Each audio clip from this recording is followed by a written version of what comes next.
Assalamu alaikum wa rahmatullah, Quran Weekly. This is Abdul Nasser Jangda coming back to you with another episode yet of the stories of the prophets. Today we're going to talk about Yusuf alayhis-salam. Yes, the famous, amazing story of Yusuf alayhis-salam. The story that Allah subhanahu wa ta'ala himself calls ahsanul qasas, the best, the most excellent of stories. Yusuf alayhis-salam is basically being put in a position where he is being called, he is being asked to commit a terrible, terrible sin, and he is being enticed towards this sin. So what does Yusuf alayhis-salam do? Yusuf alayhis-salam obviously backs away from that situation, but he goes a step beyond that. He says to Allah subhanahu wa ta'ala, Rabbi, my Lord, my Master, who guided me to this wise decision, as-sijnu ahabbu ilayya mimma yad'unani ilayhi, that I would rather choose prison than committing the sin that these people are asking me to commit, adultery, fornication. I would rather go to prison than do that. وَإِلَّا تَصْرِفْ عَنِّي كَيْدَهُنَّ أَصْبُ إِلَيْهِنَّ وَأَكُمْ مِنَ الْجَاهِلِينَ. And oh Allah, if you don't save me from them, I fear that I might actually fall into that sin and commit an act of ignorance. فَاسْتَجَابَ لَهُ رَبُّهُ فَصَرَفَ عَنْهُ كَيْدَهُنَّ إِنَّهُ هُوَ السَّمِيعُ الْعَلِيمُ. So Allah subhanahu wa ta'ala says Allah answered Yusuf alayhi salam's prayer and saved him from their trickery and everything that they were planning. And he is constantly listening and all-knowing. ثُمَّ بَدَا لَهُم مِّن بَعْدِ مَا رَأَوُا الْآيَاتِ لَيَسْجُنُنَّهُ حَتَّى حِينٍ. And then basically Allah subhanahu wa ta'ala made it apparent to him that you will serve some time in prison. But Yusuf alayhi salam understood that that was what was best for him at this time. وَدَخَلَ مَعَهُ السِّجْنَ فَتَيَانِ. But now Allah subhanahu wa ta'ala tells us that when Yusuf alayhi salam entered into prison, there were two other young men who were entered into prison along with him. قَالَ أَحَدُهُمَا إِنِّي أَرَانِي أَعْصِرُ خَمْرًا. They come to Yusuf alayhi salam and they say, look, we've heard that you're a special guy, that you can interpret dreams, that you're a very pious, righteous man. Well, one of them says, I saw a dream that I am basically squeezing, extracting wine for the king. وَقَالَ الْآخَرُ إِنِّي أَرَانِي أَحْمِلُ فَوْقَ رَأْسِي خُبْزًا تَأْكُلُ الطَّيْرُ مِنْهُ. And the second one says, I'm seeing that I'm carrying a basket of bread on my head, but what's going on is that these birds are coming and eating from that basket of bread. نَبِّئْنَا بِتَأْوِيلِهِ إِنَّا نَرَاكَ مِنَ الْمُحْسِنِينَ. So please tell us what these dreams mean, because we obviously see for ourselves, we heard, but now we see for ourselves that you are an excellent, excellent person. You are from those who excel in doing good deeds, a righteous, pious man. So now Yusuf alayhi salam does something very interesting. They're asking for the interpretation of their dreams.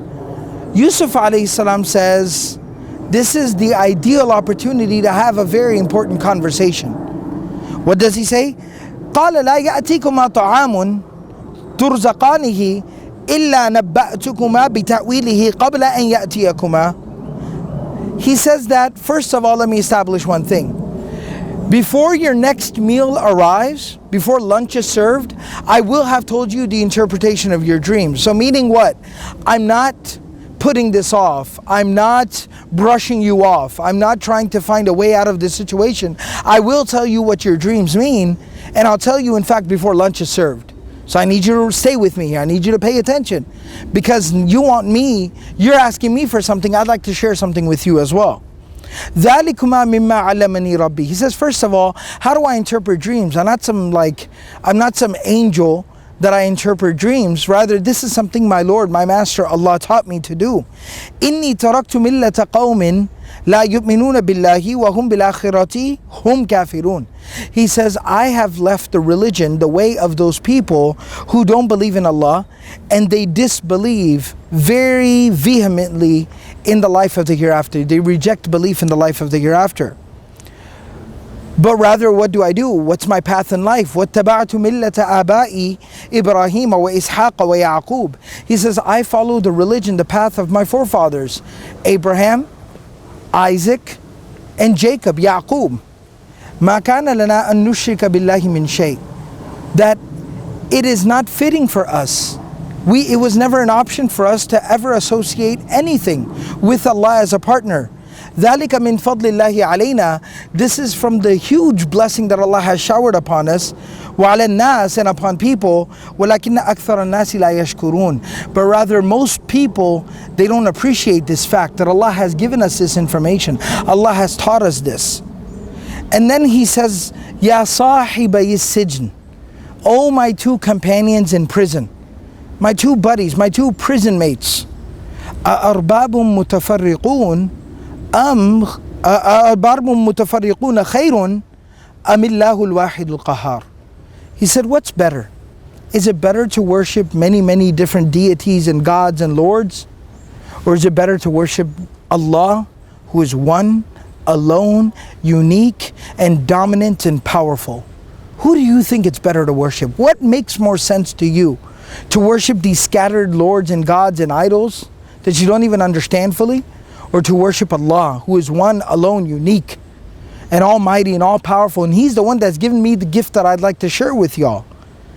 مَا تَعْبُدُونَ مِن دُونِهِ إِلَّا أَسْمَاءٌ سَمَّيْتُمُوهَا أَنْتُمْ وَآبَاؤُكُمْ مَا نَزَّلَ اللَّهُ بِهَا مِن سُلْطَانٍ. He says, and as far as what you worship other than Allah, they're just names. These are just random ideas. These are fables. These are myths. These are names that you and your forefathers came up with. Allah never sent down anything that establishes this fact. ذَلِكَ, He says, إِنِ الْحُكْمُ إِلَّا لِلَّهِ. That the command, the power is only for Allah, is only in the hands of Allah. أَمَرَ أَلَّا تَعْبُدُوا إِلَّا إِيَّاهُ. He has commanded that you worship no one other than Him. Only Him you should worship. ذَلِكَ الدِّينُ الْقَيِّمُ.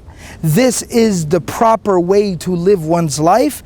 وَلَكِنَّ أَكْثَرَ النَّاسِ لَا يَعْلَمُونَ. But most people, they don't understand. Now, as Yusuf alayhis-salam had promised, he says, يَا صَاحِبَيِ السِّجْنِ أَمَّا أَحَدُكُمَا فَيَسْقِي رَبَّهُ خَمْرًا. As for one of you, you will go back to serving wine to the king. وَأَمَّا الْآخَرُ فَيُصْلَبُ فَتَأْكُلُ الطَّيْرُ مِنْ رَأْسِهِ.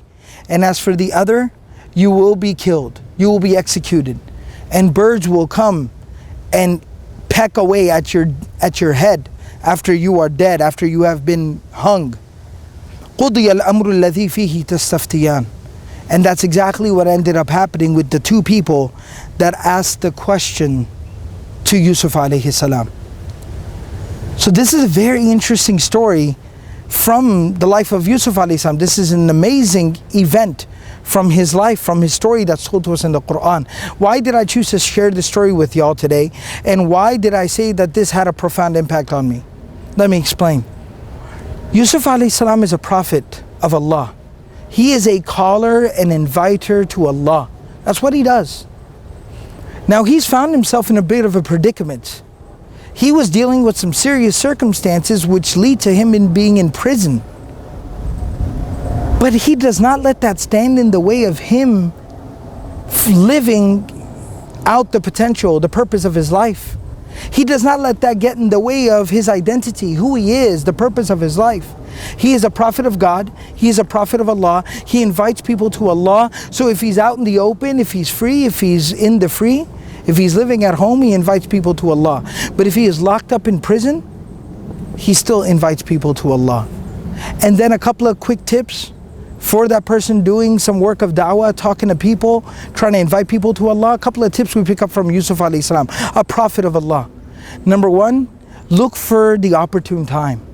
When you have people's attention, when you are sitting and conversing with people, exchanging thoughts and ideas with people, and that's when you go in.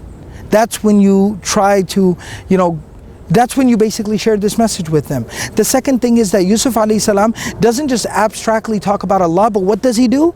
Yusuf alayhi salam connects the idea of Allah, the message about Allah, to their actual question. They're saying, you're an amazing guy, you can interpret dreams. He says, yeah, well, where do you think this comes from? Allah gave me this gift. He connects it to the situation. He seizes the situation when he has their attention. And thirdly, and most importantly, he keeps his word.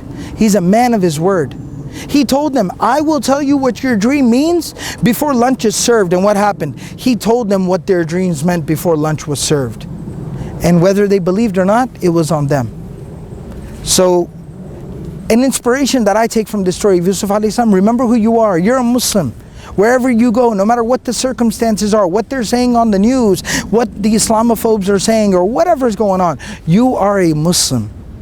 Believe that, know that, live your life as a Muslim. And as a Muslim, it is your responsibility to share the message of Islam with all of mankind. Tell people, introduce people, call people to Allah. People deserve to know who Allah is. Share the message about Allah with them.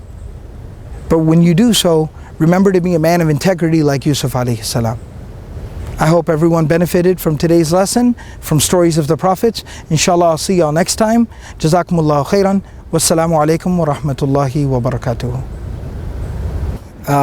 At this point, I've pretty much given up all hope of actually making it back home, so I decided I would just record a couple of more sessions while I am out here before it gets dark. I'm afraid there actually might be bears over here, so I need y'all to keep me in your du'as, inshallah.